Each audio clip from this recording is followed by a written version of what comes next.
Spoiler alert, which honestly, if you've seen the trailers to this film, it's not really technically a spoiler in my view. But it wouldn't be right of me if I didn't hold my cup and hold a toast in honor to my boy in a moment of silence for him. Kyle Gallner, gone way too soon. And not only underutilized in the first film, he was definitely underutilized in this film. Cheers. Man, that's such a sad thing. Rest in peace! Ricky was the only soldier I had that was ready to kill humans on sight.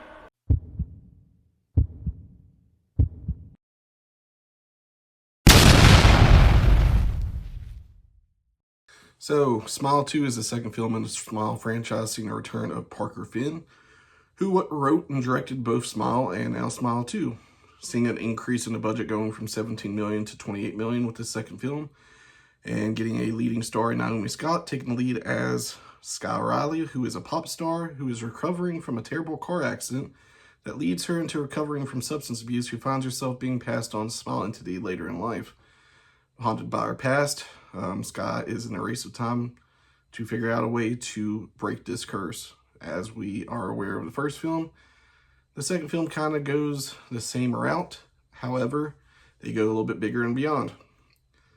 Again, with the second film, I wasn't really looking forward to it as much as other films this month. It wasn't high on my radar. I wasn't really pumped for it. Now, I definitely wasn't pumped for the first film when I watched that the first time. However, I started hearing about this film over the last few days, saying a lot of people thought it surpassed the first film and done things a lot better. And I think that gave me a little bit too much hope, and honestly got me a little bit more excited than I thought I was. Because honestly, this film does some things a lot better than the first film. However, I still feel like I love the first film a little bit more than I love this film. And, you know, I'm sorry for that, because a lot of people I see are enjoying this film. It's not a bad film at all.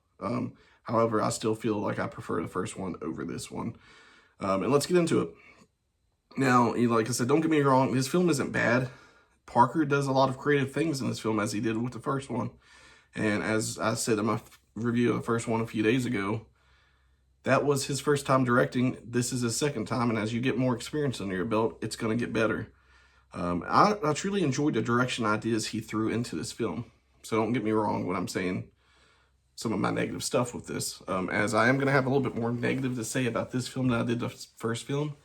However, let's just kind of start with the good. Now, Naomi Scott, she is a very great leading role, and she gives a very, very great performance in this film. Some will already say it's kind of Oscar-worthy, and I really truly believe she does give an Oscar-worthy performance, but of course, horror films does not get that view, and she probably won't get that notice. I truly do believe she does a better job than the first leading actor of the first film, and she honestly is a must-see in this film. If you are wanting to go see it, she's a big part of the reason why you should go see it. The different things how she acts, what she brings to the table, her facial expressions, the stuff she does in this film is unmatched. I did enjoy that, you know, Parker bringing in a completely different type of mental down and out type of character that is pretty much the complete opposite of the first person from the first film. So overall, Naomi Scott, I believe, did a very, very, very, very good job. Kyle Gallner, as I said, he led off a great first 5 minutes of this film. As we expected with how the first film ended with him getting the curse, we all knew he was probably going to meet his demise. However, you know, I could care less about any of the other supporting characters outside of Jacobson in the second film. However, you know, Kyle Gallner, what he does in those first 5 minutes, what he's trying to do, very on your edge of the seat type of moment to open up this film, and it was very well done. However, how he dies, I did not really like how that happened. And of course, if you saw the trailers, you know how he dies. And that I think killed it for me. Like, wow, I don't understand why you put that in the trailers. Like the first film also, I said Carla from Scrubs was in it. I really appreciated that.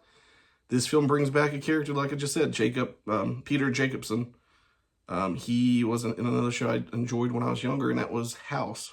He was one of the doctors later in the seasons, and he plays a character in this film trying to help Sky as his brother was a victim early on to this entity, and when he didn't listen to him, he's trying to help somebody else down the road to put it into this entity. I truly enjoyed the twist thrown in and really enjoyed the ending to see where it goes from there. I'll talk about that a little bit more at the end of this. But the twists that were thrown in were pretty good. However, in my negatives, I'll kind of touch a little bit more on that. And then, of course, the deaths and some of the visuals during these scenes were just gruesome, and I feel like I didn't expect that. And of course, like when I said when I went back and watched the first Smile, it was more gruesome than I remembered. However, this one does get very more gruesome, which I really did enjoy, such as the scene Lucas Gage's character, which you see in the trailers. He kills himself with a weight, but however, the trailers doesn't go fully into what happens. He does it like 3 or 4 times, and every time you hear it, you slowly see his skin and the blood coming off, and it's just haunting and very well done. That scene was honestly one of my favorite parts of the film. But, you know, the sound, the visuals, I just didn't expect him to go and show it like that, and it was just awesome. I really believe the effects in this film was very, very well done. The majority of the scenes looked very real, and the money used in this budget was used up till a certain point. Just talking about that, let's now get into the gripes. And I'm sorry, I do have a few gripes of this film. Back to Kyle Gallagher. I really felt like he could have been an actor to string this franchise together over time if they decided to go, you know, I know there looks like they're making a trilogy. He could have easily kept this franchise together like most horror franchises. You have a leading character. I feel like they just kind of, like I said, underutilized him, and however, you know, how they killed him off in the first 5 minutes. I enjoyed how they went about it, but I just wish they wouldn't have done it.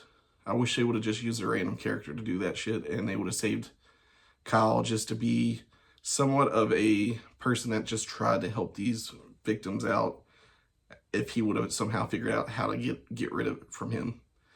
And then, of course, like I said, going into the twists and trying to figure out what was at times real and what wasn't. I love that, but it's also at times I didn't enjoy trying to figure that out and getting a little bit more confused as the movie went on. And I understand that that's a part of this type of franchise and what they're trying to do, but this is also a film to understand. You're going to have to see this film 2 to 3 times to kind of comprehend every little detail. And I do love directors doing that and that creativeness, but at the same time, there's times I wish I got a very clear picture when I watched the film the first time.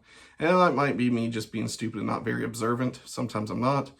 And I probably should have been a little bit more paying attention at times with this type of film. That's on me.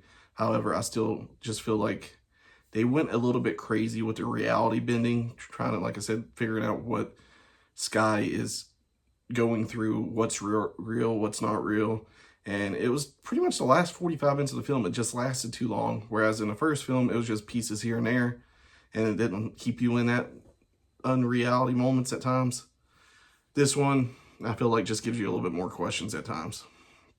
And going into questions, my next gripe is about the lore. You have this creature, you build on it in the first one, you know, showing what it is, what it, you know, the rules, all that type of shit. But honestly, in this one, they don't really build upon that. They don't give you more lore. You don't know where this thing comes from, which they might never tell us, which is fine. Outside of providing at time, like the only new thing they provide is a solution that could potentially stop it in theory. But we don't get to see if that pays off or where that goes just because of how this film plays out. And we don't even see if it, you know, if it would even work.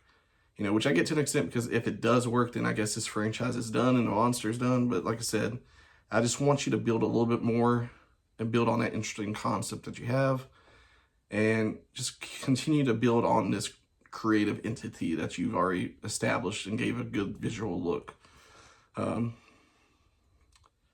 But like I said, I felt at times this just rehashed the first film's concept too much to a T, but it just added a bigger scale, which led to a big ending, which I feel like that's what this one was set out to do.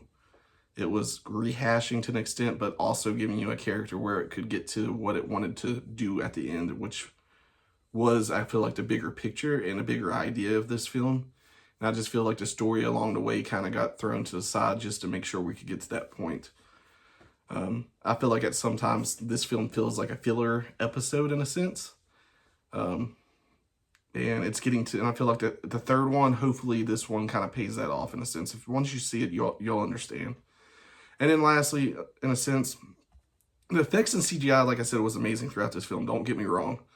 However, I felt the look of the creature was a little off at the end of the film. Like I said, the first film shows it at the end. This film shows it at the end.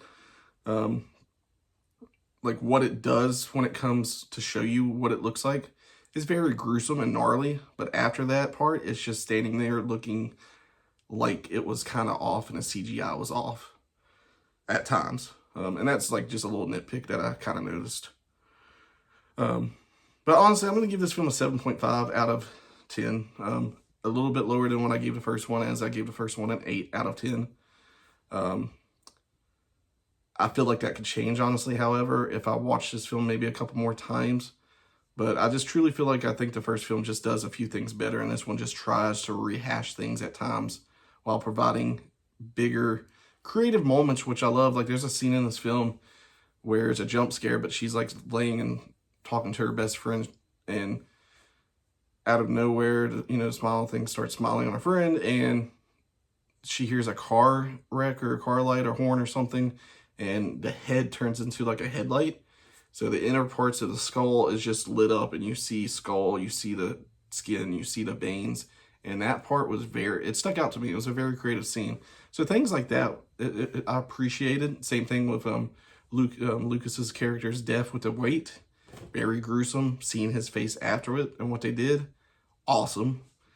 But like I said, I would want a little bit more change to the lore in a sense. I wanted a little bit more out of that. That's kind of some of the points that I lost. However, the ending does save this film as it is crazy and opens doors for the new creativeness from what it does, and just seeing where the director is taking that story and would want to plan to go with that story. And I unfortunately need to go into spoiler territory, so if you do not want to know how this movie ends, turn this off now and come back after you watch it. 5, 4, 3, 2, 1. We see Skye at the end of this film finding out now, after being out of reality for a little bit, she is now on stage with her fans. She's on tour, first opening night. She sees herself across from her, and she sees it, of course, like the first one, smiling. And it rips out of her body in a gruesome fashion, and it goes into her. And that's where, like I said, the CGI was off. She then kills herself with a microphone by and we don't see it. It turned, and I read what the director said, which I thought was interesting, where we hear that she's pretty much pounding the microphone into her face. It shows afterwards, you know, like when she falls to the ground, that microphone pretty much sticking out of her head. She dies. So she kills herself in a crowd in front of thousands of people. We now know that she has passed into the beyond, not to just one person, but to thousands of people. And if the, you know, concert's being videotaped or streamed, that's another question, if more people would be affected. The ending leaves a lot of questions, and to see where this third film goes if they get to make it. So it's just, you know, wondering how they go about it, and that's the interesting part, to be excited for the third film. But with that, I leave it off to you guys. Did you guys see this film? Did you guys enjoy it more than the first film? If so, leave a comment, let me know. Did you like Smile 1 better, or did you like Smile 2 better? If you've yet to do it, please like the video, subscribe to the channel if you like this content. I appreciate you guys taking the time to watch this video and listening to my, like I said, my dumbass opinions on this film. Again, I really, truly enjoyed it. I really feel like if you enjoyed the first film, you're going to enjoy this film, whether you like it better or not. So I do recommend, if you're a horror fan and if you like Smile, go check out this film this week or when you get a chance. I do believe it's worth going to see in theaters. But with that being said, I will leave you guys to it. Have a good night. Thank you.